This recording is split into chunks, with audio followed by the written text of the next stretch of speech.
السلام علیکم ورحمۃ اللہ وبرکاتہ۔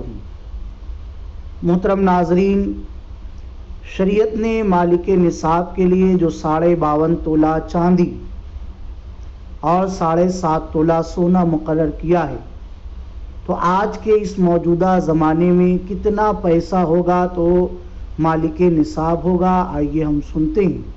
پہلے تو یہ سمجھ لے، زکوٰۃ ہر مالک نصاب پر فرض ہے۔ جو شخص 653 گرام 184 ملی گرام چاندی یا اس کے موجودہ دام کا مالک ہو، وہ مالک نصاب ہے۔ موجودہ وقت میں اس کا دام 44,873 روپیہ ہے۔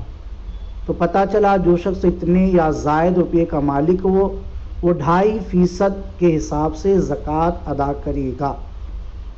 جس کے پاس چاندی نہ ہو، صرف سونا اور روپیے ہو، تو وہ سونے کی قیمت کے روپیے اور اپنے پاس جتنا پیسہ ہے، اگر ان دونوں کو ملایا تو وہ 44,873 روپیے کے برابر یا اس سے زیادہ ہو رہا ہے تو وہ مالک نصاب ہے۔ اگر کم ہو رہا ہے اس سے، اب وہ مالک نصاب نہیں ہے۔ مزید ڈسکرپشن میں واٹس ایپ نمبر ہے، وہاں سے اور مسئلہ آپ معلوم کر سکتے ہیں۔